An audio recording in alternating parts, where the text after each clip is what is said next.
Então, bem-vindos. Hoje, 25 de outubro, turma 11 da Probabilidade Estatística. Estamos aqui na aula presencial, que por orientação não deve ser transmitida simultaneamente. Então, eu estou fazendo uma gravação para a posterior publicação. Então, como sempre, eu estou aqui com o áudio no celular, foi a melhor qualidade que eu obtive, e a melhor tela, para mim, é o quadro, quando a gente põe isso aqui destacado no máximo. Então, eu acho que essa estratégia, para mim, é a campeã até o momento. Eu aguardo uma desafiante, como dizem no mundo corporativo, né? No mundo corporativo, existem várias regras de negócio. A que está vigente é a estratégia campeã, a melhor até o momento. E aí o pessoal planeja uma desafiante. Ó, eu tenho uma ideia melhor. E aí tu vai testar num pedacinho da base com a desafiante. Teu modelo novo, etc. Ó, deu legal aqui nesses 5%. Vamos tentar botar uns 20%. Quando vê, virar a chave. Aí tua regra, se matar a pau, mas vai até o presidente. Né? Todo mundo tem que ver, porque é uma decisão de negócio. Então, é nesse sentido. Muito bem. Então, minha estratégia campeã é compartilhar a tela com esse quadro aqui. De repente tem o reflexo. Não, eu acho que está tudo certo.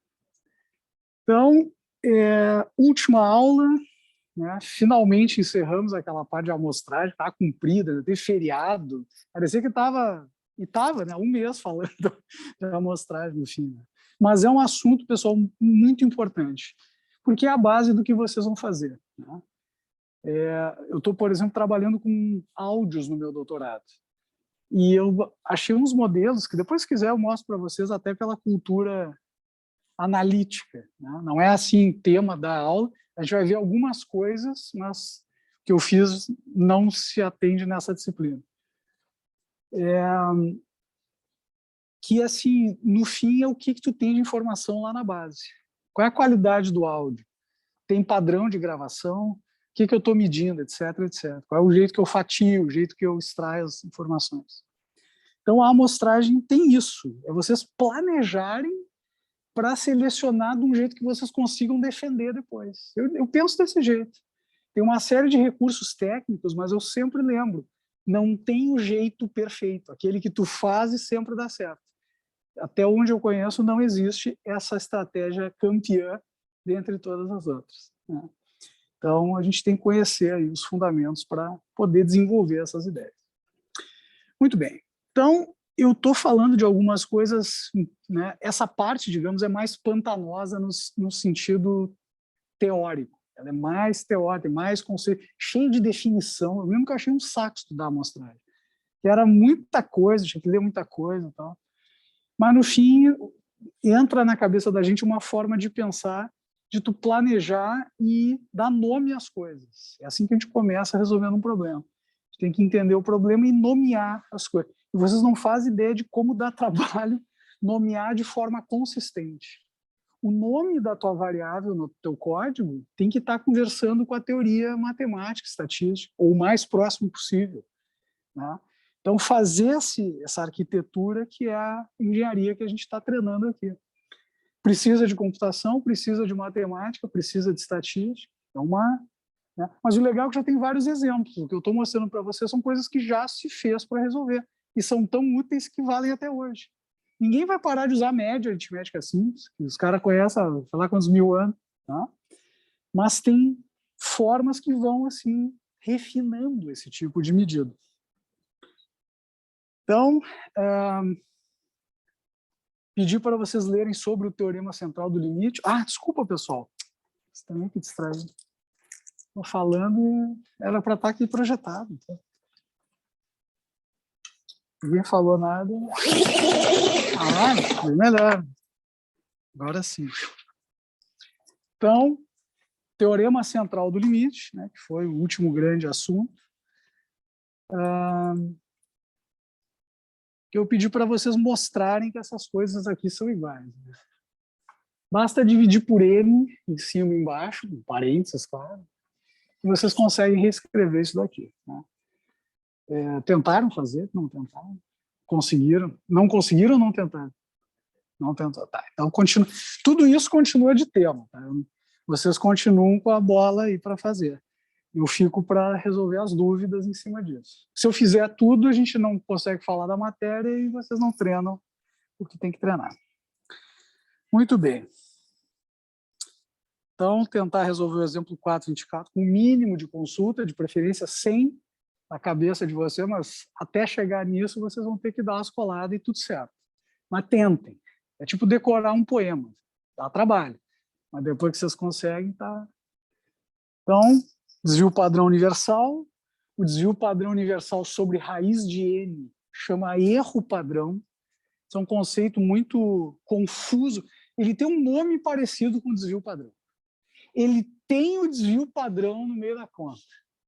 E as pessoas não conseguem, assim, ou não sabem, geralmente, diferenciar o que é a distribuição de X, vou botar D aqui, uma distribuição de X qualquer, uma certa média minha, a distribuição pode ser normal qualquer uma, e a distribuição amostral das médias de tamanho N.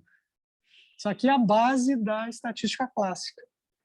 Por que eu posso dizer que não importa qual a distribuição, com N crescendo suficientemente, isso vai variar de caso para caso, eu garanto, teoricamente, que a distribuição das médias amostrais de tamanho N, e aqui eu vou falar devagar, essa é a parte que dá o nó na cabeça da gente, pelo menos na minha. Vejam se vocês acompanham. Eu vou começar de novo o raciocínio. Tem uma variável X que vocês querem muito, muito investigar. Média de altura das pessoas de Porto Alegre, ou salário das pessoas de Porto Alegre, ou proporção de faces cara de uma moeda, whatever.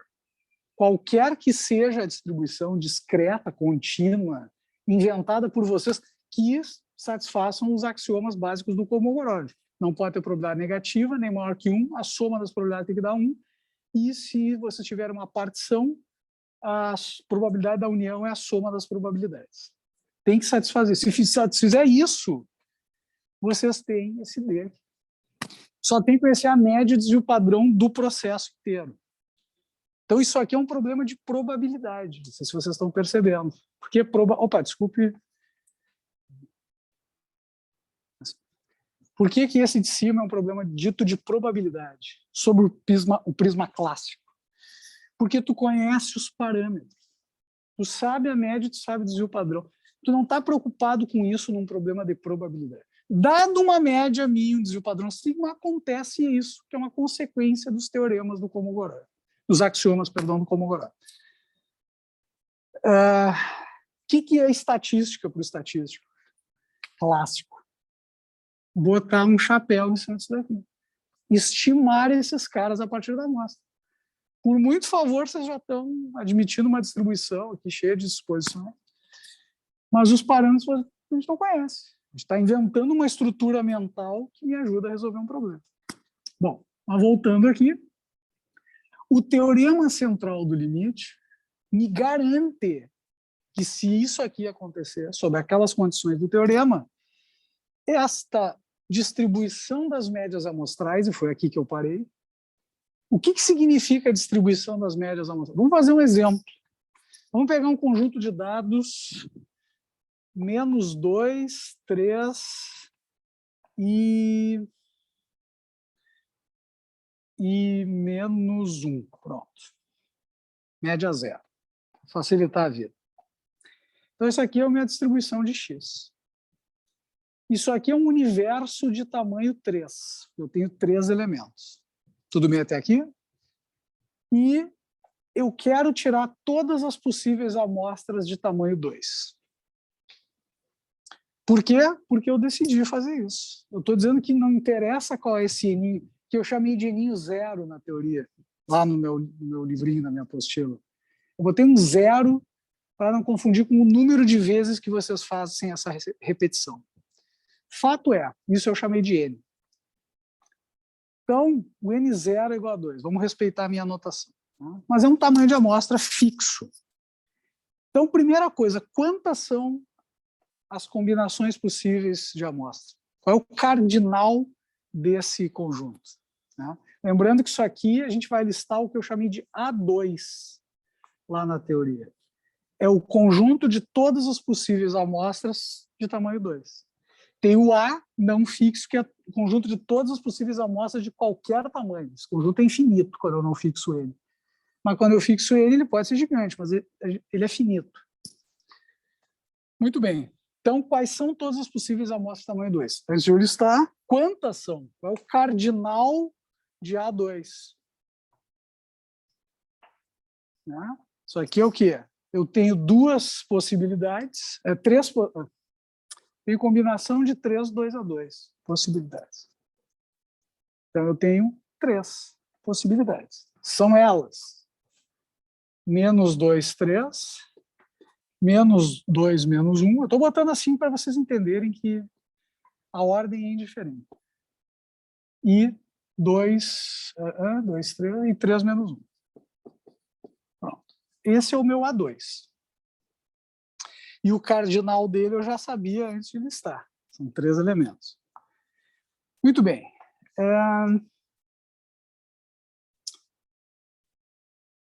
E agora eu quero fazer a distribuição das médias amostrais. Essa é a parte que dá o nó na cabeça. Eu só entendi isso quando eu fiz essa conta que eu estou mostrando para vocês. Até lá, para mim, ficava uma confusão sobre o que isso aqui quer dizer. O que é sair de x para x barra n0? É isso que eu estou tentando explicar para vocês. Então, primeira coisa, o n0 é um tamanho de amostra que você, dono do problema, fixou. Fixe qualquer número e liste todas as possíveis amostras desse tamanho de amostra.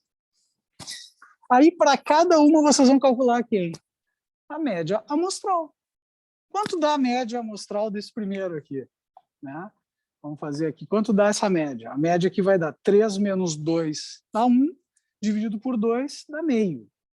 Ou 0,5, se preferirem em decimal. Isso aqui é o conjunto das médias. Menos 1 menos 2 dá menos 3. Sobre 2, menos 3 meios. Ou, se preferirem, menos 1,5. E, por fim, 3 menos 1, 2. Sobre 2 dá 1. A média aqui é 1. Tudo bem com a distribuição das médias?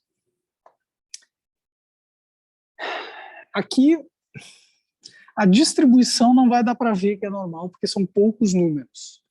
Mas se vocês fizessem um N maior, um tamanho de universo um pouco maior que 3, com um tamanho de amostra sim, razoável, aqui o N 0, as frequências dessas médias, se eu botasse as médias, que aqui foi uma coisa boba, né? Teve, deixa eu ver, menos 1,5, menos 1,5, depois teve menos 1, menos meio, 0, meio e 1. Então, tem 1 meio e tem 1. Né? Essa é a minha distribuição de x barra. E a frequência aqui não tem muita graça. Todos eles têm frequência 1. Né? Tem aqui tipo uma barrinha aqui, uma barrinha aqui, e uma barrinha aqui. A distribuição não tem nada de cara de normal. Mas, se vocês aumentarem esse universo e fizerem isso várias vezes e forem calculando as médias, vocês vão ver que as médias centrais começam a aparecer com mais frequência que as médias das pontas. E a coisa vai convergir para uma normal, apesar de que não parece com esse exemplo bobo. Esse exemplo bobo serve para uma coisa. Vocês entenderem, não é normal. Normal eu estou pedindo para vocês acreditarem. A gente aperta o botão, simula, em algum momento oportuno. Mas os parâmetros é que eu quero mostrar para vocês. O parâmetro média, a média das médias, dá a média original. Vamos ver se eu não errei a conta, tem que funcionar. Sob os planos amostrais, aleatória simples, com e sem reposição. Isso é garantido. A média dá isso daqui. Mas vamos no com reposição, que é o mais garantido de todos, para a média e para o desvio padrão. E o erro padrão tem que ser esse cara aqui. Esse mesmo sigma, só que dividido pela raiz de n0. Muito bem. Então, vamos lá. Né? Quanto é que é a média desse cara aqui? é zero. Né? 3 menos 3, soma zero, média zero. Então, qual é a média das médias? Eu vou botar assim, 1 mais meio, menos 1,5. Todo mundo concorda que dá zero? Então, deu a mesma média. Mas não é porque deu nesse exemplinho, é por causa do teorema. Isso é porque tem um teorema. Essa é a diferença de vocês tentarem, olha só, dá zero. Aí vocês tentam 1000 vezes, as 1000 vezes dá certo. Mas vocês sempre vão ficar assim, mas será que não tem um jeito que pode dar errado? Será que eu não estou sendo azarado? Será que não está a classe de problemas bem pequenininho? Se eu cair nela, não vai funcionar?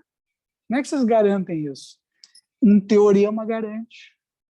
Essa é a diferença de atacar só computacionalmente e com um teorema por trás do computacional.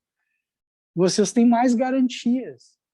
Ah, mas se eu fizer 1 trilhão de vezes, a chance é baixa. É verdade. Se só der para fazer com 1 trilhão de vezes sem teorema, faz. Mas vai ser muito mais caro computacionalmente. Um teorema, a computação é a mínima possível. Com teorema e muita computação, então vai longe. Mas tu não precisa de tanta computação quando tu tem um teorema dizendo, vai. Muito bem, então a média das médias deu zero. Quanto é o desvio padrão? Eu vou falar de variância, tá? Se vocês não se importarem, só para a gente ter uma conta a menos para fazer. Agora vocês vão entender a diferença de trabalhar com o desvio padrão e com a variância. Quando vocês começam a fazer as contas, vocês não usam o desvio padrão. Por que eu ainda no final vou ter que tomar a raiz de uma conta chatíssima que eu levei 15 minutos fazendo? Se eu não preciso. Chegou na variância e acabou. Né? Então, eu falei de variância aqui, o erro padrão ao quadrado é sigma ao quadrado, que é a variância, sobre n. Eu levei todo mundo ao quadrado. Agora escrevi com cara de variância. E isso, até onde eu saiba, não tem nome. Quando toma a raiz desse negócio, chama erro padrão. Mas o quadrado do erro padrão, eu não sei se tem um nome. Nunca vi falar. Pode ser que eu que não saiba, tá? Não estou dizendo que não tem porque eu não conheço. Mas eu nunca vi. Deve ter um nome. Assim, livro antigo é para mostrar para o cara que tudo os caras davam nome muito bem. Mas não sei o nome dessa medida. Aliás, é uma boa pergunta. Descobri, eu conto para vocês. Muito bem. Então, a média eu mostrei já que deu certo. Agora vamos mostrar com a continha que dá certo. Eu sempre fico com um friozinho na barriga, porque aqui é mais conta. Então, tenho medo de errar alguma coisa. Mas tudo bem.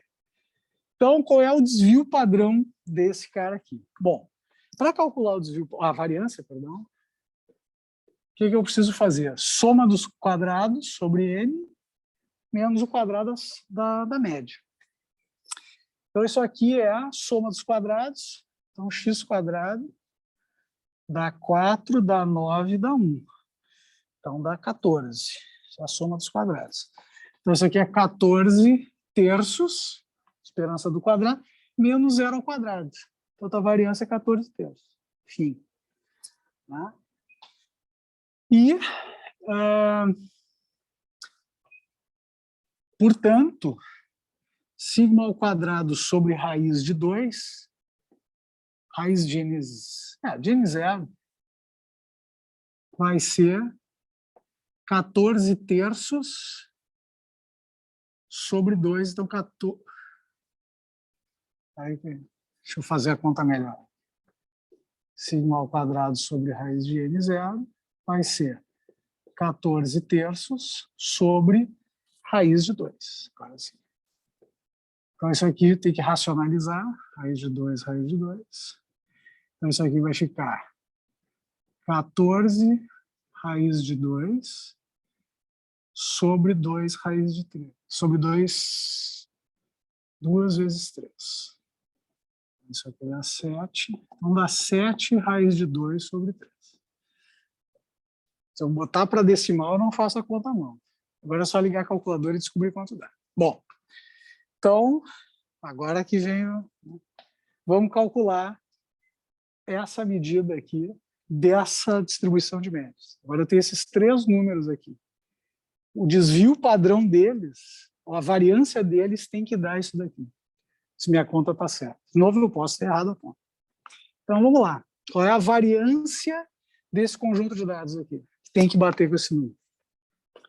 A variância vai ser a mesma coisa. A soma do quadrado, então isso aqui vai dar meio. Tá, deixa eu listar aqui. Então, isso aqui dá x barra. X barra 2 vai ser meio, vai ser menos 3 meios e vai ser 1.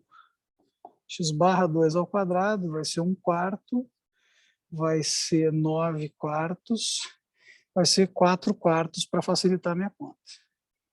Então, isso aqui vai dar 14 quartos, concordam? 9, 10, 14 quartos. Então, a soma dos quadrados é 14 quartos. Isso é a soma de x quadrado sobre n, que é 3. Menos o quadrado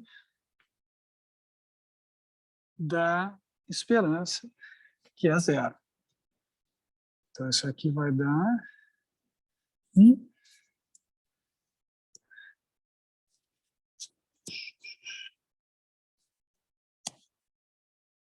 Posso ter errado alguma coisa.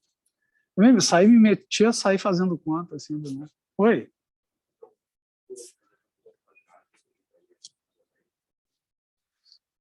Eu elevei ao quadrado. Verdade, obrigado. Bah, cara, obrigado. Sim, essa raiz aqui não tinha... Obrigado, é esse o erro. Tá, obrigado. Exatamente, mataste a charada. Olha aí, ó. Então, sim, 14 terços é 14... Bom, é 7 terços. Então, isso aqui, tem uma coisa errada. Ainda assim, eu tô... Isso aqui dá 14...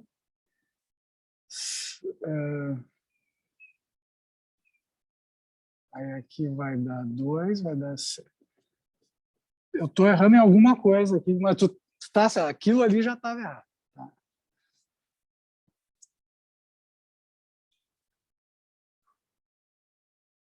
Tá, interrogação. Vou dar andamento aqui, eu não vou ficar procurando erro. Se vocês acharem onde é que eu errei a conta, vocês me avisam. Tá? Mas eu faço a conta depois e mando para vocês. Mas assim, o que eu quero dizer é, essas coisas acontecem, a menos da gente errar a conta ou esquecer alguma coisa, é para funcionar esse negócio. A gente consegue ver isso via simulação. Tá? Então, é isso que eu quero dizer para vocês, pessoal. Esse tipo de resultado facilita para a gente poder não ter que ficar só refém de computação intensiva a todo tempo. Tá? Então, devo arrumar esse negócio para vocês. Tá tudo gravado aqui, depois a gente retoma. Muito bem. Então, aí tinha uma simulação. Aqui sim, tem uma simulação no exemplo 4.25. Né? Depois a gente falou de vetor de médias e matriz de variâncias, né? Porque nós falamos de covariância, que implica independência só se x e y forem normais. Se duas variáveis forem independentes, então a covariância é 0. E a correlação também. Mas se a covariância for 0, vocês só podem concluir o contrário, que é independente, se x e y forem normais. Isso é um resultado teórico importante. Muito bem. E aí eu deixei o exercício 4.5 e o exemplo 4.31. Alguma questão aqui do exemplo, tudo certo? Então, de novo, como tema, eu sempre mantenho o que vocês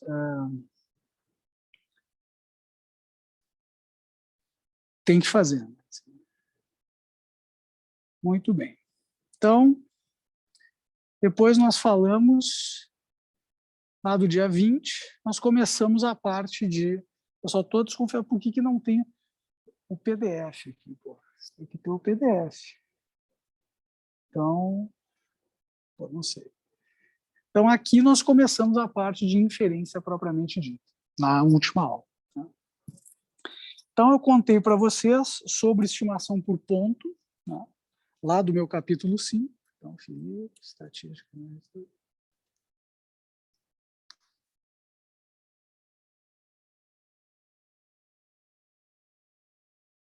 E aqui fica fundo branco.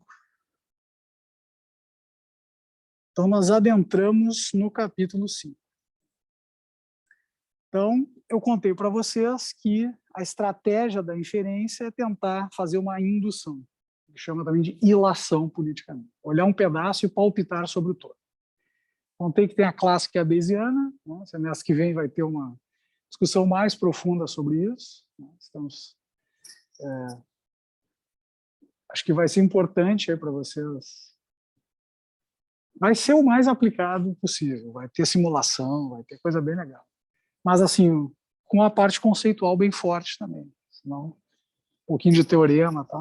Mas vejam que eu não estou pedindo para vocês demonstrarem teorema nem coisa nenhuma nos exercícios.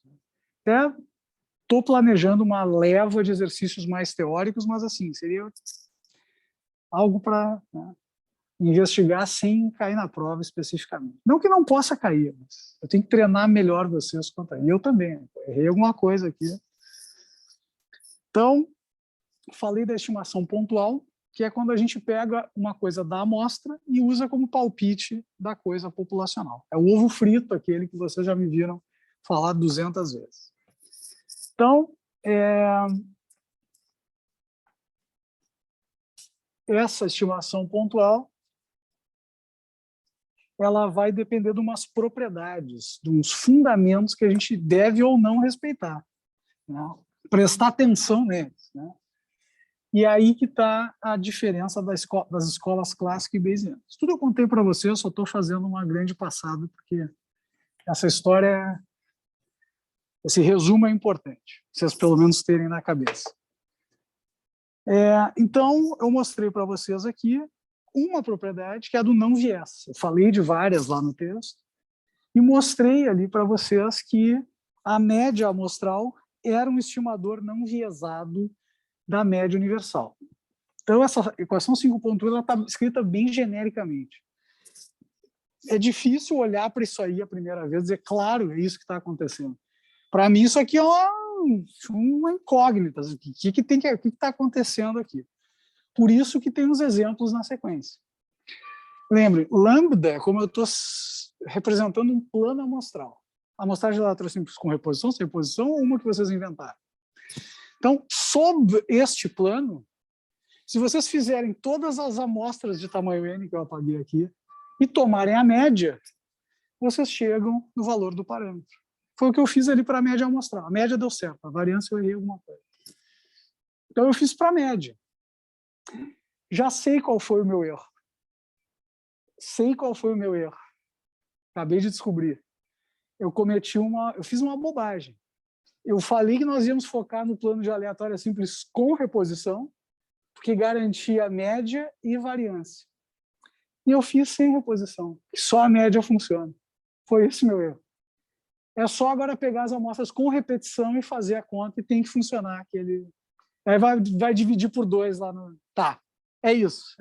Então, eu vou fazer a conta, tenho que ter certeza, mas, claro, tá aí o meu erro.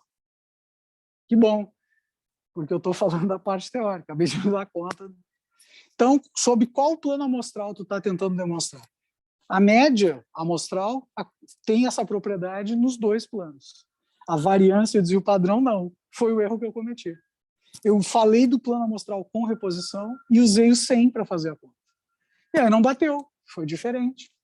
Porque, sob o plano sem reposição, a variância não é não viesada. Ou é viesada, se preferir. Tudo bem com a ideia? E aí aqui tem uma demonstração matemática, né? Mostrei para vocês umas propriedades aqui. Quisera eu ter treinado mais com vocês as propriedades de esperança. Eu acho que tem que... Eu vou tentar colocar isso numa aula, porque eu falei delas aqui para vocês. O ideal era falar quando eu falei de variância e esperança. Tem umas propriedades, tá, pessoal? A esperança e a variância têm umas propriedades. Eu vou botar aqui as mais básicas para vocês. Tomem nota disso, não está no meu material. Vai estar depois das férias. Então, é assim, a esperança de x, de AX, é igual a esperança de x.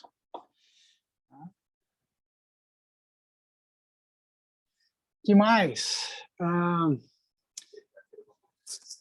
E se há uma constante, perfeito, constante. Isso aqui a gente chama de linearidade da esperança.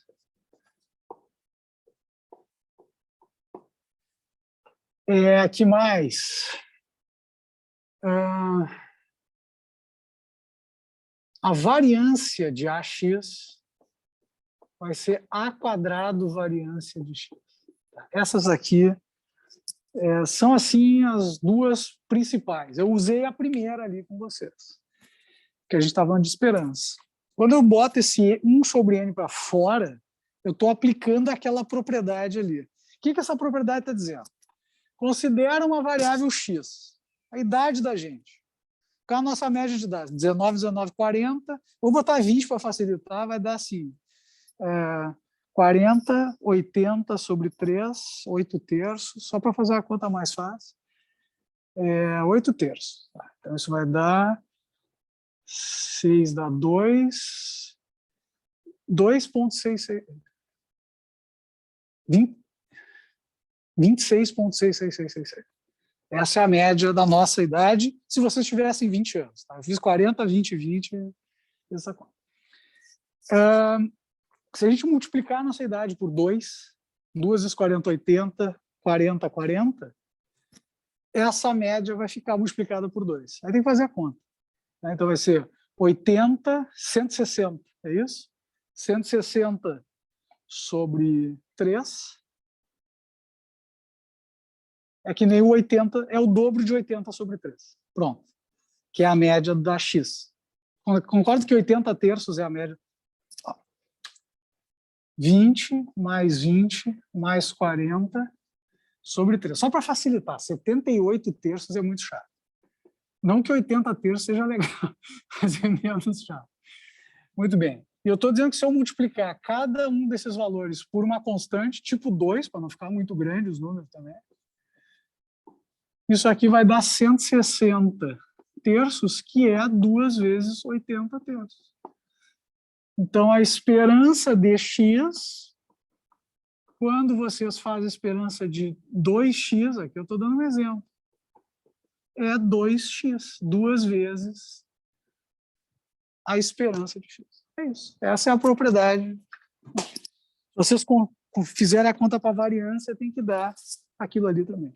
Tá?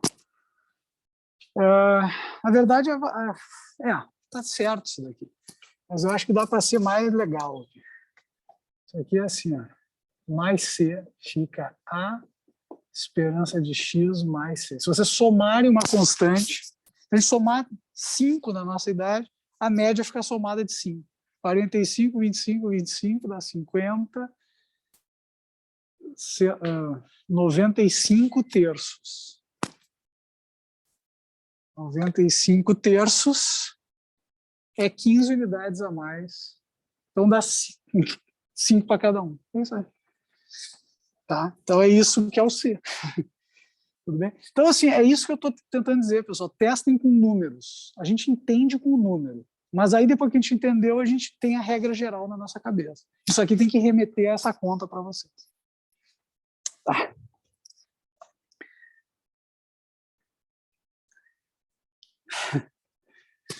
Difícil de pilotar, assim, vai e volta aqui.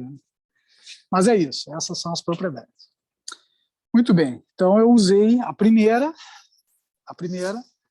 para fazer aquela demonstração. Então, assim, se vocês pensarem que 1 sobre N é uma constante, é o que eu chamei de A ali. Uma constante. Constante em relação a quê? A X. São os números que não dependem de X, que é a variável que tu está calculando. A X é o quê? A tua variável, tua altura, tua idade. Nossa, aqui foi a idade. E o resto é um número que não depende da nossa idade. 2 vezes a idade, 1 sobre N vezes a idade. Tá? E depois tem essa aqui. Viram que troca de esperança da soma é a soma das esperanças. Aqui é outra propriedade. Tá? Mesma coisa. Se vocês pegarem e fizerem essa conta, tem que dar igual essa daqui. Fazer as médias individualmente de cada uma delas. Tem que funcionar. E isso é o que a gente definiu como mi de x lá em cima. Por isso que dá para substituir. e aí mi, soma de n parcelas de mi dá n vezes mi. Cancelo n, mi. Mas, assim, leva um tempo até digerir esses negócios. Tá? Então, e aí, chegando finalmente nos finalmente da aula passada, nós temos, então, um exemplo onde eu mostro que, sob a aleatória simples com reposição, a média das médias dá a média universal. Média das médias de tamanho 2. Também estou usando 3 e 2, que é o jeito mais econômico aqui para... Então, opa, deixa eu...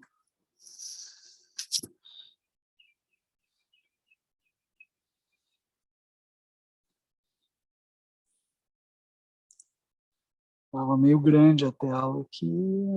35. A média universal vale 35. Se tirar todas as amostras de tamanho 2 com reposição, que foi o que eu não fiz, dá na mesma. Se for sem reposição, também dá 35. Sem para a média, funciona. Muito bem. Então, é disso que a gente está falando.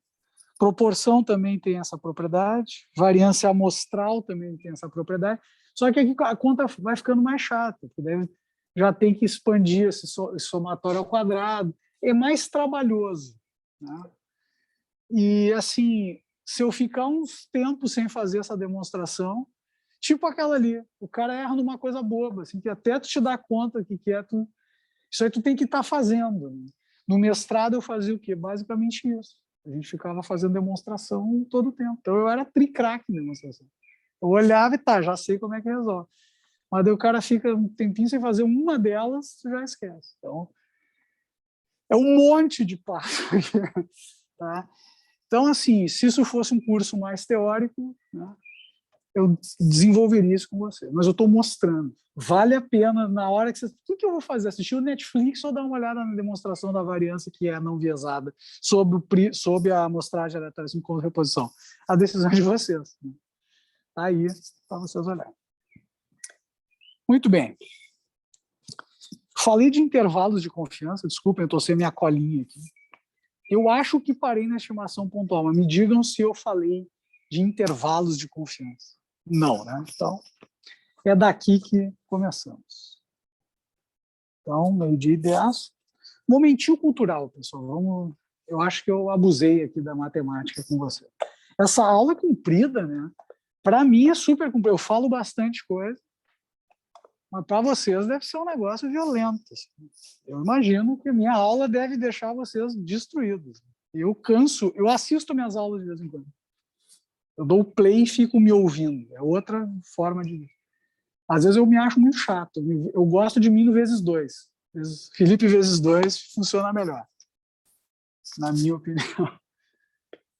Mas, momentinho cultural. 5 minutinhos aí de relax. Muito bem. Então, sugestões de momentinho cultural aí, pessoal. Qualquer coisa aí. Seriado, livro, disco, música, playlist. Canal no YouTube está em alta agora. Vários canais muito bons. Pode ser de videogame. Eu ando muito por fora dos videogames. Eu adoro videogame. Você sabe, eu amo videogame, mas eu não jogo. Eu tenho um PlayStation 3 em casa que eu não jogo. Comprei do vizinho, assim, o cara vendeu tribarato, cheio de jogo. Joguei um dia, no outro dia eu bato, tem que terminar esse doutorado, tem que corrigir umas provas. Eu não jogo, mas tá lá o videogame. Mas eu acho fantástico. Assim. Mas mais do que o PlayStation 3, eu também já começo a achar difícil. Muito mais botão. Aqueles jogos tipo... Tem um primo meu que joga uns que é tipo uns caras que vão indo e tem que... Os bonequinhos... Cara, tem 40 armas, escudo, tem 400 opções. Aí naquela parte pega a arma não sei do que não faz barulho. É cheio de estratégia. Isso aí leva horas pro cara conseguir lembrar de tudo. Sabe qual é o tipo de jogo que eu gosto ultimamente? Escape game. Já viram esses jogos? Jogos de escape. Que tu tem que sair de uma sala, por exemplo, ou de uma casa. Mas tem isso no... É tipo... cara vai indo e resolvendo uns negocinhos. Isso eu acho legal. Não, no computador. Se tu botar no Google Escape Game, tu vai ver aqui. Deixa eu mostrar aqui. Escape Game. Tem vários online, tá? Mas aí que tá, faz tempo que eu não... Mas agora ficou com esses escape room.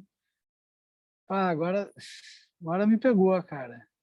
Ah, não, é escape, eu escrevi, faltou um E aqui. Agora ficou tudo isso, né, cara? Não, mas não é disso que eu tô falando. Eu sei que uns amigos já foram, tá? Mas não é isso. Tá, eu não sei agora, mas era esse o nome que eu achava esse tipo de jogo. E aí, pô, legal pra caramba. Mas é isso aí. Então, música, não sei o que vocês recomendam aí. Vocês ouvem como Spotify? Geralmente é o que o pessoal ouve. Por onde tu ouve? YouTube mesmo. Tu tem o premium aquele ou é o gratuito? Mas aí a propaganda não passa?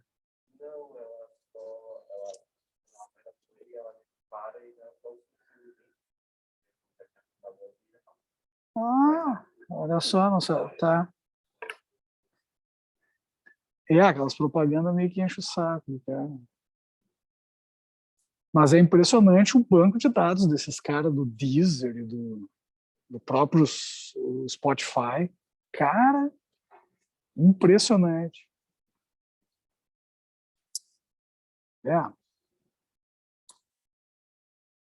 É, eu não sei, eu gosto de ouvir assim, tipo álbum, assim, sabe? Claro que hoje nem todos os músicos lançam álbum. Hoje o jeito de publicar música é diferente. Mas eu acho que um álbum é ainda uma instituição muito respeitável. Assim. O cara se dedicou, assim, ficaram um tempo fechado produzindo um negócio que é difícil. Pô, música é super delicado de produzir. E os caras fazem umas obras de arte, assim, impressionante. Então, eu particularmente gosto de ouvir um disco, assim, não, um álbum inteiro. Tá? Mas dá trabalho. Claro que eu faço mesmo umas playlists tal, com minhas preferidas. Tal, mas quando eu vou ouvir uma banda, alguma coisa, tá, vamos ouvir o primeiro. Geralmente eu ouço assim, o primeiro álbum, o último álbum e o álbum mais famoso, que pode ser inclusive um desses dois, das pontas. Né? É assim que eu começo ouvindo uma banda ou um músico. E já dá uma ideia bem legal assim, do que o cara fez. Né? Tipo David Bowie. Né? Vou ouvir a discografia do David Bowie. Meu Deus, tira 2 meses, porque o cara deve ter uns 40 discos. Né? Vida inteira. Né? Interessante. Muito bem. Ajudem aí, pessoal, senão eu vou ter que dar aula agora. Tá?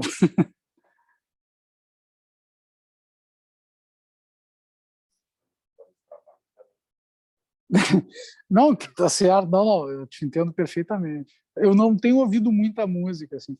Ontem eu fiquei, por exemplo, arrumando os 1.560 áudios do meu doutorado. Ouvi todos, não inteiro, mas os começos para saber se o áudio estava bem cortadinho e se o nome estava certo do arquivo. Eu levei umas 2 horas e meia. Um negócio assim chatíssimo de fazer. Conhece a minha música do dia de ontem. Oi? De pessoas que foram entrevistadas num grande estudo de coorte. Né? Aliás, deixa um momentinho cultural, agora vai ser legal. Coorte, né? Vocês já ouviram falar. É coorte mesmo, é corte escrito errado. Coorte em inglês é cohort, vem do latim. As coortes eram legiões de soldados que andavam alinhados. Assim. Isso era uma coorte. No desenho de. Imaginem soldados em fila marchando. Assim. Uma matriz, tu olhar de cima é uma matriz. Ah, isso era uma coorte. Então, os caras chamam os estudos.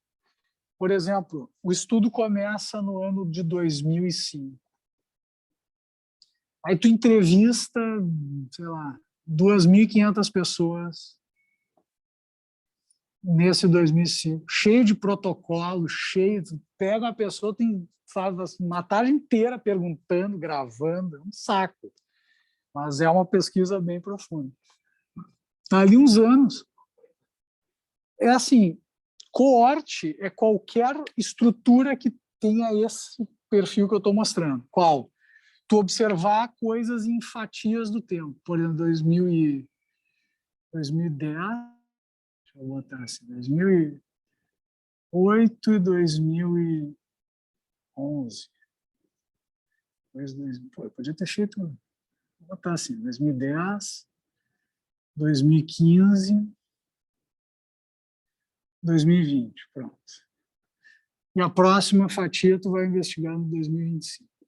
Ou seja, tu começa investigando no tempo zero um certo número de pessoas, mas já pensando a priori que tu vai ter essa estrutura. Isso é um coorte, por causa das legiões só, tipo essa coisa enfileirada que tu está organizadamente observando. Então, tu observa as mesmas pessoas, tu vai ter certamente uma perda, né? Isso aqui seria um N0, isso aqui seria um N1, tipo 2.343 pessoas, cento e tantos caíram fora. Né? Então, assim tu vai... E tu acompanha os dados nessa ideia de que os economistas chamam de dados de painel. Dados em painel.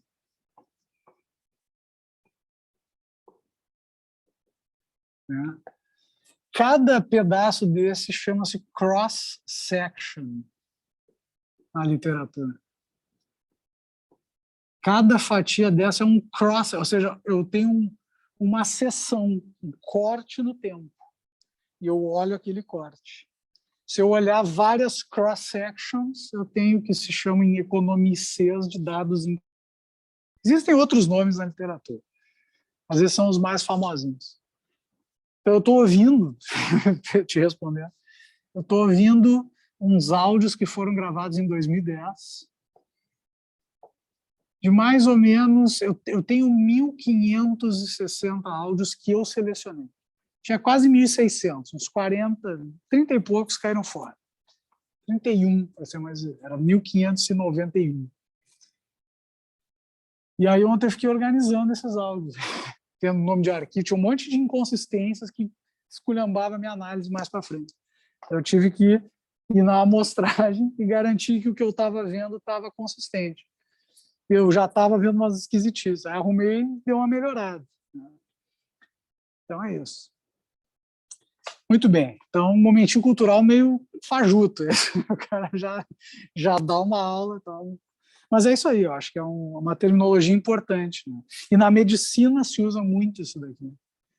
Os vacinados aqueles, tremenda coorte, porque tu vacina o cara e tu acompanha, vai medir um monte de coisa, o cara dali um mês, dali 6 meses, dali um ano, cada vez tu pode ir passando um pouco mais, mas tu vai acompanhando o cara. E tu tem perdas, né? Não tem coorte que tu tenha 100% cada vez. Vai. Então, a retenção do pessoal lá do grupo, do banco de dados do grupo que eu estou trabalhando está em mais de 80%, a retenção altíssima. O pessoal faz um esforço tremendo para não perder os pacientes lá. Então, é um baita trabalho, mas tu tem um banco de dados completíssimo. Muito bem. Então, devo também resolvi o problema, agora tem que vir com os escape games que eu acho muito legal, mas não esses ao vivo. Muito bem. Então, intervalos de confiança. Né? Então é o seguinte, pessoal, falamos da estimação pontual. E aí eu falei para vocês também daquela tabela do capítulo 4 do PDF. Falei disso para vocês. Materiais. Deve ser na página 78, se não me falha a memória.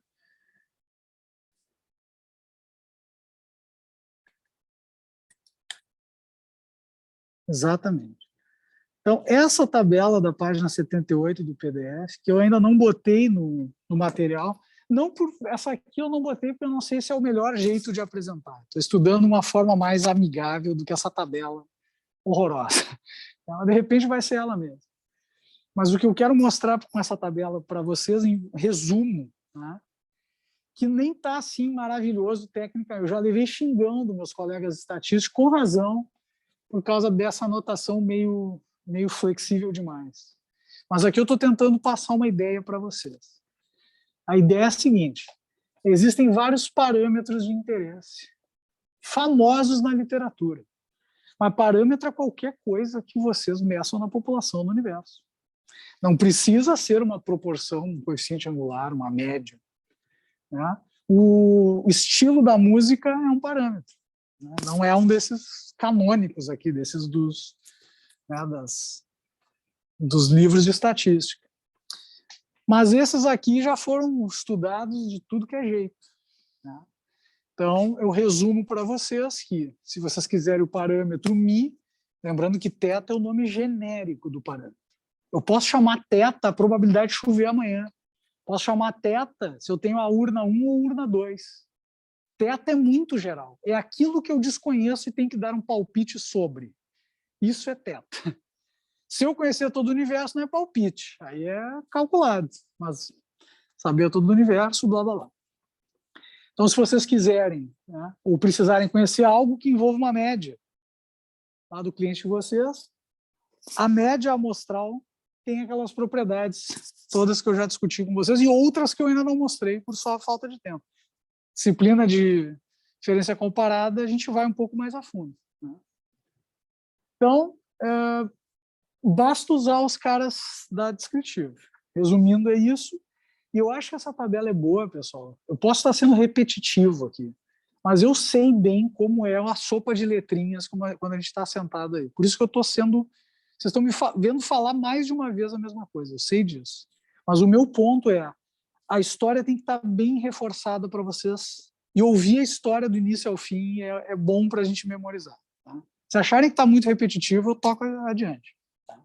Mas essas revisões são, na verdade... É isso que vocês têm que, né, ter palavreado para discutir. Então, resumão, cheio de símbolo, né, tem que saber cada um. Eu tenho que tirar essa linha, essa coluna, e vocês têm que saber o nome de cada uma delas. Esse é o exercício. Então, é isso aí. Muito bem. Então, contei tudo isso porque nós agora vamos estender a estimação pontual. A estimação pontual ela é muito legal, assim, ela tem o seu charme, né? Mas ela tem um defeito assim, razoável. Qual é esse defeito? Ela é pouco confiável. Teve um exemplo que a gente fez a estimativa pontual na proporção de fumantes. De uma amostra de tamanho 125, 25 se declararam fumantes, que nos leva a uma estimativa pontual de 20%. Lembram desse exemplo? Isso eu fiz com vocês. Então, eu estou dizendo que tem um universo, amanhã não, milhares de pessoas, queria muito, muito saber a proporção de fumantes. E aí, a amostra de tamanho 125, só para dar uma ilustrada, e aí nessa amostrinha a gente calculou um pi-chapéu de 20%. E essa eu estou dizendo pela tabela que é um bom palpite para pi, porque tem aquelas propriedades tudo dos clássicos. Muito bem. Opa!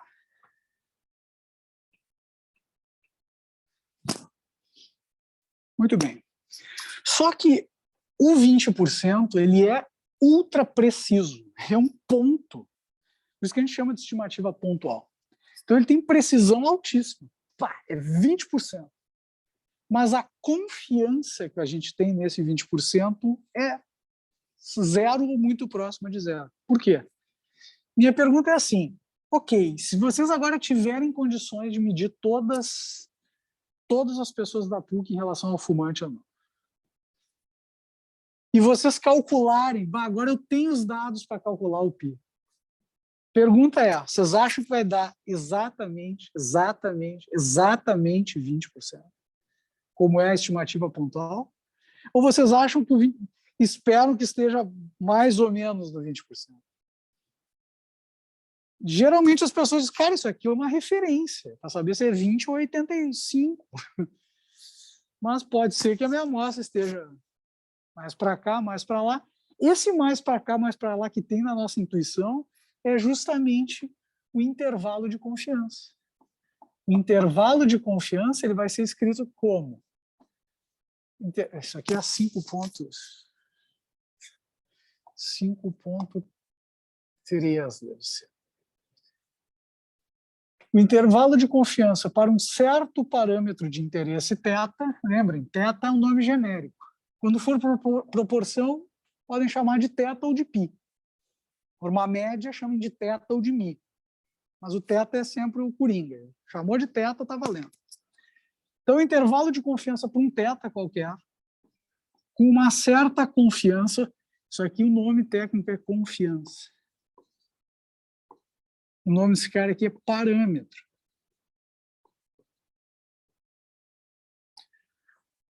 Vai ser dado por um limitante inferior e um limitante superior.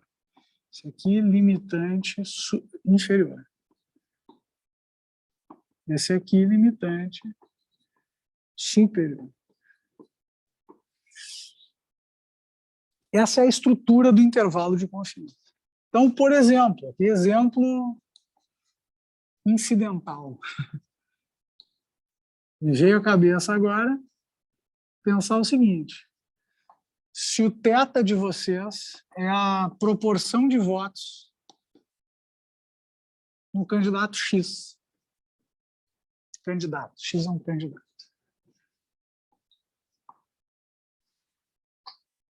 Vocês podem dizer, por exemplo, que o intervalo de confiança para θ, 95% de confiança, que é o padrão de mercado, depois eu explico por quê, é um valor entre 32% e 38%. Pronto. Tremenda estrutura de intervalo de confiança. Aquilo que vocês ouvem a cada eleição. Vocês têm só 19 anos, não passaram por muitas eleições. Lembra que só começou lá por 85, né? A ideia de democracia no Brasil. Eu já era nascido. Então, isso aqui é uma estrutura de intervalo de confiança. A gente diz assim, estima-se com 95% de confiança, que eu já vou explicar o que é, que a proporção de votos do candidato X esteja entre 32 e 38 pontos percentuais. Esse é um jeito de dizer. Mas, para essas medidas como proporção e média, medidas de posição, dá para escrever assim, ó, 35 mais ou menos 3%, por exemplo. Estou usando 3%. Como é que a gente chama isso, né? Margem de erro. Geralmente, o repórter fala assim, o candidato X tem 35 pontos percentuais de intenção de voto, com 3 pontos percentuais para mais ou para menos de margem de erro. Ela está declarando textualmente a estrutura de um intervalo de confiança para a proporção. Então, é isso que a gente está fazendo. Então, qual é a diferença de eu dizer que pontualmente o meu θ, o π-chapéu, é 20%? Né? A diferença agora, e a gente vai fazer a conta para esse caso. Aqui é um chute qualquer, exemplo incidental. Os números que me vieram à cabeça. Mas agora a gente vai usar a formulinha que eu vou passar para vocês para a gente fazer a conta aquela que os caras fazem lá na eleição. Ainda que essa conta seja cheia de ressalvas, mas a gente está aqui justamente para conhecer as ressalvas, né? E não sair papagaiando o que o pessoal, né, acha que entendeu de intervalo. Diga.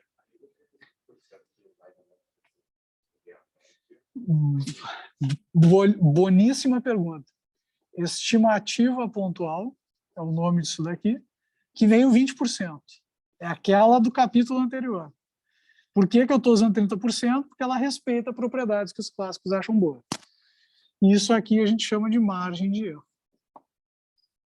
Esses são os nomes. Perfeita pergunta. Então, o limitante inferior é 32. Tudo bem botar LI. Está tudo no material, tá? Os nomes. Tá? Limitante inferior, 32. Superior, 38. Ou posso escrever como estimativa pontual mais ou menos a margem de erro.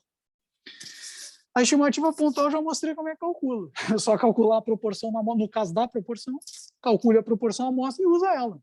Não tem palpite melhor, segundo o checklist dos clássicos.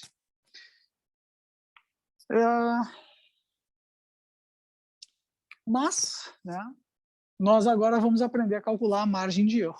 Essa que é a parte legal. É a parte que requer um pouquinho mais agora de probabilidade e inferência. Deixa eu só contar uma para vocês antes de a gente fazer a conta, sobre o limitante inferior de confiança e o limitante superior de confiança. Podem ter casos que vocês não estão interessados num limitante inferior e superior chamado intervalo de confiança. Pode ser que você só esteja interessado no limitante inferior ou só no limitante superior. Então, a estrutura aqui é a mesma, mas eu tenho que declarar o que eu estou fazendo. Então, o limitante inferior é assim, é um limitante inferior não limitado na parte de cima. Por isso que eu vou botar até mais infinito aberto. Claro, respeitando o espaço paramétrico de vocês. Se vocês têm uma proporção, aqui eu estou falando de um θ genérico, pode ser uma média, a proporção, a variância, whatever. Então, assim, tu vai calcular o li, o limitante inferior. O superior tu não vai calcular. É o máximo que a variável pode, que o parâmetro, perdão, pode assumir. No caso, uma proporção, esse infinito é 1. A proporção não pode ser maior que 1. Então, vocês só estão interessados em qual o mínimo, o piso, meu limitante inferior. É o mínimo que eu dou aqui para gente. Já o superior é o contrário. Eu não limito abaixo, mas limito acima. Esse aqui é o mínimo. Esse aqui é um teto, é um máximo. E vão ter problemas que é mais razoável limitar só embaixo, outro só em cima, e a gente ganha um pouquinho no desenho da distribuição. Vou mostrar isso para vocês mais adiante. Tá? Mas fato é, por exemplo, vocês vão no supermercado. Vocês não têm um mínimo para gastar, mas certamente vocês têm um máximo. Todos nós temos um máximo. Então, quanto menor for esse máximo, melhor. Tá? Mas o problema de gasto, geralmente tem um teto de gastos, está até na moda esse assunto aí nos últimos dias, porque não pode ultrapassar um máximo. E tem uma gordurinha. O ponto todo é o seguinte, o máximo é quanto? É R$1.322.400. Tá. Mas na vida real a gente sabe que não dá para planejar de forma tão nos centavos. Algumas coisas sim, mas existe uma flexibilidade geralmente para... Olha, até mais ou menos tanto, ok, passou muito disso, não é tão preciso assim que o cara bota um... Tá? Então, a ideia do máximo é dar um limitante superior. O mínimo é o contrário. O mínimo é o pelo menos. Pós-pandemia, vocês reúnem o pessoal fazer uma festa da turma. Cada um leva a sua bebida. Ninguém tem um máximo de bebida para levar, mas tem o mínimo, então, pelo menos que vocês vão beber. Se quiser levar mais uma espumante, mais um negócio, quanto tu vai parar com um caminhão da Heineken na frente do negócio, o cara vai dizer, obrigado. Né? Tem o mínimo, é o fardinho que vocês vão tomar durante a noite. E o máximo é o contrário. Então o mínimo é tipo coisa boa, pelo menos tanto. O máximo é coisa ruim, não me passa de tanto, não me gasta mais do que X. Muito bem. Então essa é a estrutura que a gente vai... Perguntas aqui, pessoal? Então, eu vou começar a falar pela proporção, tá? De novo, essa é a primeira vez que eu estou abrindo o material nesse nível de detalhe. Eu trabalhei muito nesse material nas férias, nas curtas férias de inverno que a gente teve. Então, eu já achei que a proporção tinha que estar em primeiro lugar. Estou fazendo isso em todos os meus materiais. A parte de inferência eu começo com proporção. Vocês devem ter visto muito percentual aqui na minha aula.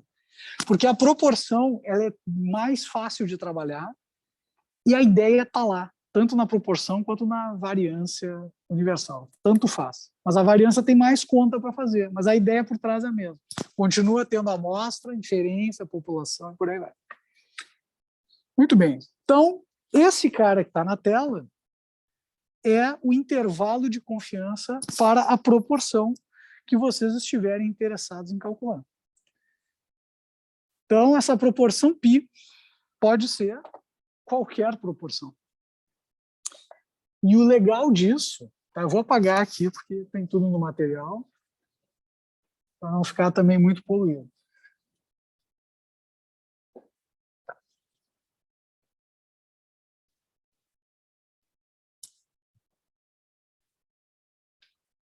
Então, formulinha. Isso aqui é de presente. Então, esse aqui é 522.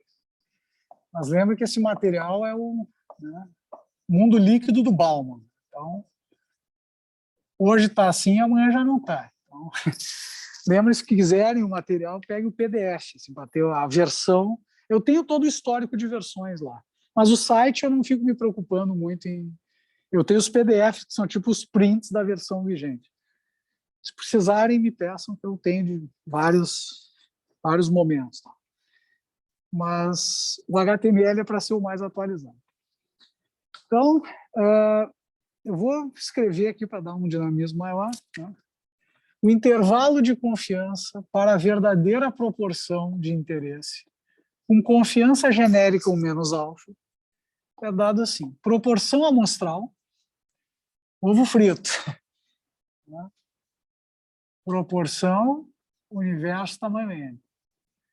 Amostra, tamanho Ninho, Pzinho, proporção da amostra, que vai ser usado como um pi-chapéu. Para pi-chapelar, vocês usam o Pzinho. Acho que o pi-chapéu por fora fica mais intuitivo. Então, isso aqui é a proporção da amostra, é o 20% dos fumantes lá do meu exemplo. Mais ou menos uma margem de erro. E essa margem de erro é dada por um valor de z, que vem da normal, já vou mostrar como faz. Raiz de P, o mesmo P, 1 menos P sobre N. Isso aqui é a fórmula do intervalo de confiança para a proporção. E se for o limitante superior e inferior? Já faço variações disso daqui. Mas o que vocês têm que saber, vocês já sabem, na verdade. Normal padrão, centrada no zero, vai de menos a mais infinito, aquela normal padrão lá do capítulo. E a confiança é essa área aqui do meio. E o Z, mais ou menos Z, são os caras que fatiam essa confiança. Isso é a confiança. É o quanto vocês esperam de oscilação numa normal padrão. Que a teoria diz que converge para esse negócio aí. Então, vamos a um exemplo, que é o exemplo do fumante lá. Aliás, eu acho que eu sei de cabeça. Exemplo X. Daqui a pouco eu descubro o número. Número desconhecido. Nós temos o quê? 125 pessoas observadas. O número de fumantes foi 25, portanto, a proporção amostral foi de 20%. E eu quero agora fazer um intervalo de 95% de confiança. Quero estimar agora não só pi-chapéu pontual. Quero agora dar um intervalo, 20% mais ou menos quanto para lá ou para cá. Então, vamos olhar essa fórmula como se fosse uma receita. Né? Eu já falei isso para vocês. Tem que ter todos os ingredientes da receita. Pzinho, proporção amostral, aparece 3 vezes na fórmula. 0,2 resolvido. O Eninho, tamanho da amostra, 125, já sabemos. Que a gente não sabe ainda quem é o valor de Z que fatia a confiança de 95%. Então, lá vamos nós fazer o nosso mais novo desenho carimbo, se bem que nem é mais tão novo assim, podem ter aprendido outros já nesse meio tempo, que é declarar uma normal padrão com suas referências. Se vocês fizerem esse desenho, a vida já começa a ficar mais fácil. A confiança, já que é um intervalo, vai ter um limitante inferior e um limitante superior.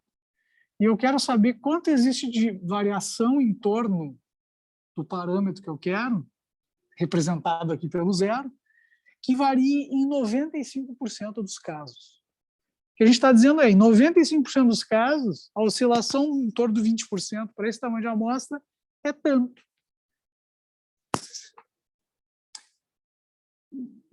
Me dá 5 minutos, eu te explico. Tá? E, se vocês olharem na tabela, é o bom e velho em 96. Como é que eu sei disso? Vai para a tabela, procura quem. Aqui vocês têm duas opções de saída. O 0,0250, 2,5%. Se eu tenho 95 dentro, eu tenho 5 fora. 2,5% para cada lado. E olhem que eu já estou escrevendo com cara de tabela. 4 casas decimais em número decimal. O 0,0250 está na normal padrão, na linha menos 1,9 na coluna 6. Abaixo do positivo, vocês vão ter o 0,9750. Abaixo do 96 tem 95 mais 2,5, 97,5%. Então está aqui o Z, fim. Isso aqui me leva a um Z. Eu posso falar 1,96 ou Zs de mais ou menos 96, tanto faz. A fórmula já dá conta do sinal, porque a gente está falando de uma normal que é simétrica. Então, sem mais delongas, eu estou devendo 95, que é um padrão de mercado. O intervalo de confiança para a verdadeira proporção de fumantes da PUC, com 95% de confiança, que eu vou explicar daqui a 3 minutos, vai ser a estimativa pontual, estou colando da forma, mais ou menos o valor da normal que limita os 95% que eu declarei arbitrariamente, eu vou dando pistas. Não é um valor obrigatório, ele é arbitrado pelo dono do problema. Mas virou um padrão por causa do Fischer. E deu um exemplo em 1925, e o exemplo pegou e até hoje o pessoal... É um bom número, mas muito provocado pelo Fischer. Ele deu um exemplo muito interessante que eu já vou mostrar para você. Raiz de P vezes 1 menos P, tudo isso sobre N, que é 125. Pronto. A estatística acabou aqui. Agora vem a matemática. Como é que a gente resolve esse negócio? Minha sugestão é, não saiam apertando o botão de qualquer jeito. Planejem a conta. Como eu disse para vocês que dá para escrever estimativa pontual mais ou menos margem de erro, repitam o 0,2, uma sugestão que eu dou. Mais ou menos, e se preocupem em calcular esse cara aqui, que é a margem de erro. O cara que está à direita do mais ou menos é a margem de erro. Então, a estimativa pontual, mais ou menos o quê? Bom, agora a gente tem que fazer conta. 0,8 vezes 0,2 dá 0,16, dividido por 125, dá 1,28 vezes 10 a menos 3, mas é porque eu já fiz essa conta 6.000 vezes. Então, não achem que eu fiz a conta de cabeça. Raiz disso vezes 1,96. Então, vamos fazer a continha.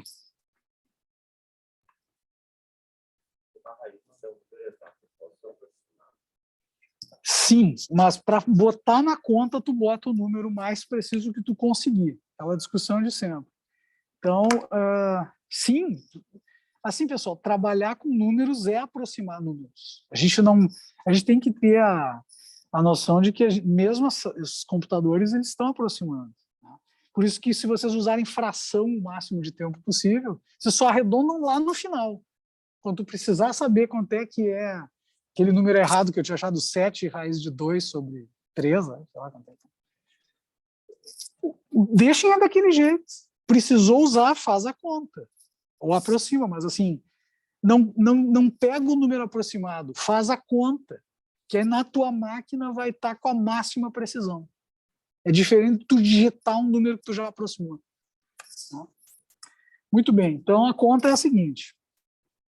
Então é 0,2 vezes 0,8. Bom, eu vou programar, né? Já que eu estou aqui. Né? Vou fazer assim, ó. Eu vou fazer com cara de conta. Agora sim. O P... Não, P nada. O N é 125. O X, que é o número de sucessos, estou usando a anotação da binomial, é 25. O P é X sobre N. E aí eu vou ter um Z, que é 1,96, que é um absurdo que eu estou fazendo. Né? Digitar 1,96 é bobeira, mas eu vou fazer a conta assim para bater com a conta da tabela.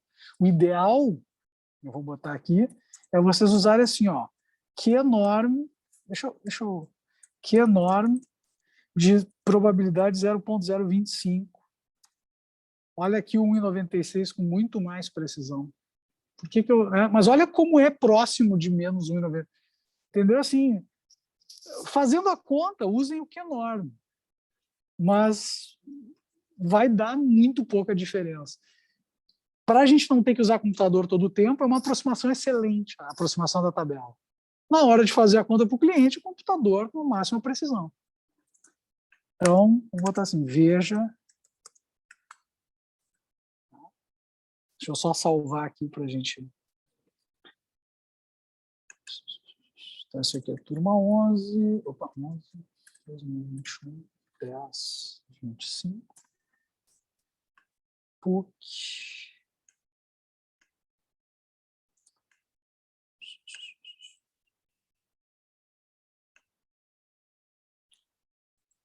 Muito bem. Então, esses são os dados do problema. E eu quero calcular uma margem de erro, que é Z vezes raiz de P vezes 1 menos P sobre N. Eu quero ver essa margem de erro. Aí, 0,07. Tá? Dá para apertar botão na calculadora? Dá. Nessa ordem que eu falei, ou você... Opa, desculpe. Deixa eu botar o fundo Dreamweaver.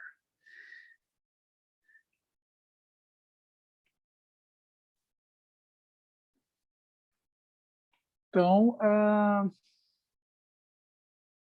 é isso aí. É assim que eu faria a conta. Se eu tivesse que fazer a conta para o cliente, o que eu trocaria? Esse 1,96 pelo Q-norm, mas todo o resto da conta seria idêntico.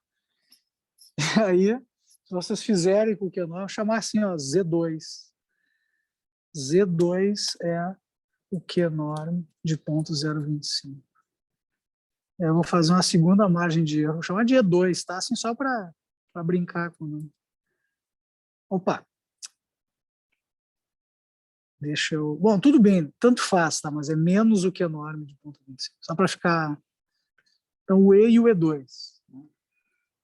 Essa é a diferença. Geralmente, isso não muda a nossa decisão na prática. Tanto não muda que eu vou dizer, isso aqui é mais ou menos 0,07. E já na cara de pau, eu vou botar um aproximadamente. Aliás, eu tenho que fazer... Eu estou usando esse símbolo aqui como aproximadamente, mas tem ainda esse aqui e esse aqui. Todos esses significam aproximadamente em matemáticas. Esse aqui é muito bom para quando a gente está escrevendo à mão. Eu escrevi igual, daqui a pouco eu aproximei. Eu só toquei uma aproximação. Não precisei apagar e escrever tudo diferente. Eu simpatizo com esse por isso. Eu vou começar a usar esses dois aqui no material. Bom, então eu aproximei, mas... Né? E eu escrevo assim nos meus relatórios. As pessoas nem percebem. As pessoas vão direto para o resultado, mas eu sei que está escrito bem direitinho. Então, isso aqui, que é aproximadamente isso, agora é igual ao que eu vou escrever. Esse aproximado é igual a 20%, mais ou menos 7%. Então, nós temos uma estrutura de intervalo de confiança na forma estimativa pontual, mais ou menos a margem de erro, que é bem maior do que os 2, 3 pontos percentuais, porque o tamanho de amostra é baixo.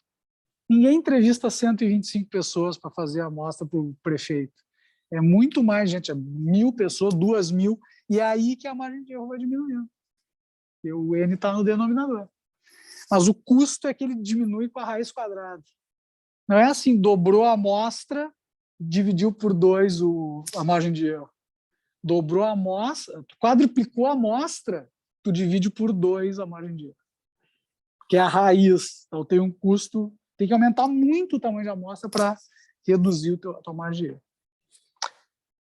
E só para concluir, já te explico do 95%, de 13% a 27%. Aqui eu estou sendo bem grosseiro, mas é assim que a televisão faz. Não achem que a televisão vai estar preocupada com as 400 casas decimais e o Z lá. É tudo uma ajeitada, para o número ficar bonito, fácil de apresentar. E convenhamos que é uma estimativa, então não é that precise. O que eu quero dizer é, façam a conta como se fosse mandar um foguete para a NASA. Depois que a conta estiver pronta, lembrem que é só uma aproximação. Mas vocês têm um alicerce que é a conta de vocês bem executada. Muito bem. Então, como é que a gente lê isso aqui? Estima-se, com 95% de confiança, que a verdadeira proporção de fumantes, ou a proporção de fumantes no universo, no campus da PUC, seja de 20 pontos percentuais, com 7 pontos de margem de erro para mais ou para menos. É a mesma conversa da televisão. Ou estima-se com 95% de confiança que a proporção de fumantes esteja entre 13% e 27%. É outro jeito de fazer essa leitura. Muito bem. Então, falta eu explicar uma coisa para vocês. O que significa ter 95% de confiança mesmo? Aqui vem uma esquisitice da estatística clássica que pouco se explora, né? Mas eu vou dar uma intuição para vocês sobre o 95%. Eu vou deixar só esse cara aqui.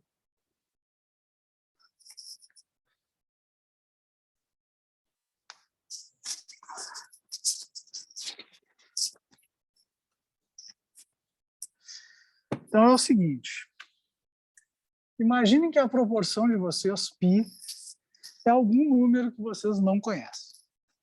Um valor lá, né? A única coisa que você sabe é que essa proporção está entre 0 e 1. Ela pertence ao intervalo fechado 0, 1. Essa é a única informação que você sabe a priori. Todo o resto tem que investigar. Então, uma confiança de 95% diz assim, se 100 pessoas, 100, saírem a fazer cada uma a sua investigação, cada uma dessas pessoas tira uma amostra de tamanho 125 para não complicar o problema. Não precisaria ser o mesmo tamanho, mas vamos fazer tudo padrãozinho. Eu, vocês e mais 97 pessoas, cada um sai aqui pelo campus fazendo as suas investigações. De preferência que dessem alguma... cada uma tem o seu racional feito de qualquer jeito. Estou considerando que tem algum racional por trás. Né? Para não esculhambar o que eu vou dizer agora. Então, 95% de confiança significa que a gente espera que de cada 100 pesquisas que sejam feitas, com aquele tamanho de amostra fixado pelo grupo, para facilitar, a gente espera que 95 delas, em 95, obtenha-se intervalos que englobem o verdadeiro parâmetro. Está vendo que eu fiz deslocado? Para mostrar assim, cada um achou um intervalo diferente. Se vocês tiverem proporções amostrais diferentes, P vezes 1 menos P muda. Pensem que a função P1 menos P é uma função quadrática, com concavidade para baixo. Então, e ela atinge o seu máximo quando o x é 2, é 1/2, perdão, e o máximo é 1/4. Essa é a função, a parábola. X do vértice, Y do vértice.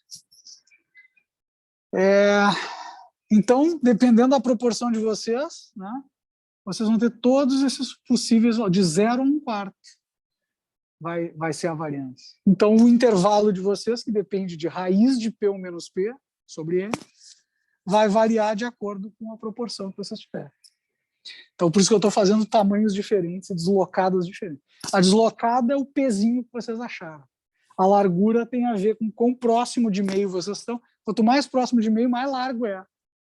E o meio é o pior cenário possível. É a máxima incerteza. Tem a maior variância, a maior variabilidade. Pense num jogo onde, eu já falei isso para você, onde eu tenho probabilidade de 50% de ganhar e tu tem 50% de ganhar. Concorda que é um jogo super longo? Eu ganho, tu ganha. Tu ganha, eu ganho. Eu ganho, tu ganha, tu ganha, tu ganha, eu ganho, eu ganho. É muito equilibrado. Até um de nós rapar o dinheiro do outro vai demorar. Tem que dar um azar para um, uma sorte para outro, até que tu me tira todo o meu dinheiro e o jogo acaba. Quanto mais próximo de 0 e de 1, mais rápido é o jogo. Tu tem chance 0 de perder e eu tenho chance 1 de perder. Eu perco com certeza e tu ganha com certeza. Uma rodada, tu tira todo o meu dinheiro. Ou tu só tira o meu dinheiro até o dinheiro acabar. Eu só perco. É um jogo bem rápido. É o mais rápido possível. Um só ganha, outro só perde. Então, a lógica é essa. Por isso que a largura desse intervalo oscila de acordo com o pezinho de você. E não é raro usar o pezinho como meio. É o pior cenário possível. É o que os caras fazem lá na televisão. Por isso que é sempre o mesmo valor. Depende, varia bem pouco, 2,5, 3, porque só depende do tamanho da amostra. Todos eles usam o pior cenário possível. Se eles têm um intervalo mais largo, melhor, né? Para botar na TV, tu quer botar um intervalinho bem magrinho, ou tu quer ter uma gordura para dizer, olha, oscilação. Então, eles usam esse P aqui. E, para concluir, 5 azarados, espera-se que a cada 100 construam intervalos que não contemplam o verdadeiro parâmetro. É isso que significa ter 95% de confiança. Aí vocês vão dizer, então tá, então eu entendi. Quer dizer que a probabilidade de eu englobar o verdadeiro parâmetro no meu intervalo é de 95. Não. Sob o prisma clássico, confiança não é a probabilidade. Não é. Apesar de ter toda a cara e vocês ficarem se coçando, como é que não é? Bom, aqui é um dos rachas entre os clássicos e os bayesianos. Os bayesianos constroem seus intervalos, que às vezes ficam bem parecidos com os clássicos, mas a interpretação é probabilística na bayesiana. Por uma série de motivos que eu ainda vou detalhar para vocês, não hoje. Então, eles escolheram essa palavra muito cirurgicamente para não se comprometer com probabilidades associadas a parâmetros. Isso é um crime, classicamente falando. Ainda vou detalhar isso mais para vocês. Mas pensem nessa estrutura que daí vocês entendem o que quer dizer confiança.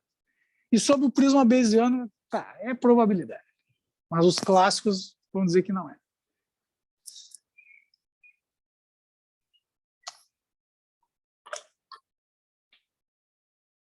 Por fim, o 95 é porque o Fischer deu um exemplo uma vez, usando 5%, que é o complementar de 95, mas é o mesmo exemplo.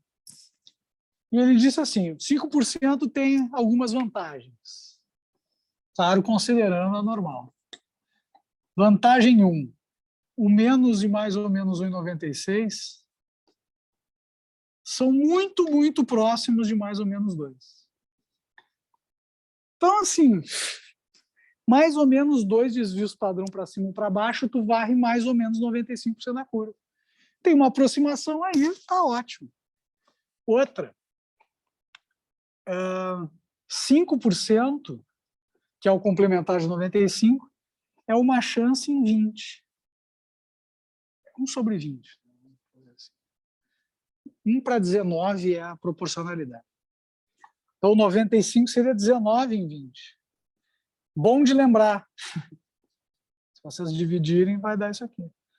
Então, assim, eu espero acertar de cada 20, 19. É uma boa métrica, né? Dependendo do que vai fazer. Claro que não pode, a cada 20 pacientes, um morre, tranquilo, não é? Aí começam as questões do que vocês estão resolvendo. Mas várias coisas, 19, acertar em 19 das 20, pensa num classificador que classifica com 95 ou 19, erra 1 em 20, mais ou menos. Já dá para fazer alguma coisa, já temos um business. Pensando que se um ser humano lançasse uma moeda, seria 50%. Vocês estão de 50 para 95. Então, esse foi o argumento do Fischer em 1925. E desde então, todo mundo usa esse número. E ninguém... É um bom número. Mas, né, dá para refinar isso aqui. Tá, fim da aula, 13h, chega de falar. Até logo, pessoal. Obrigado aí pela presença e assistir via YouTube.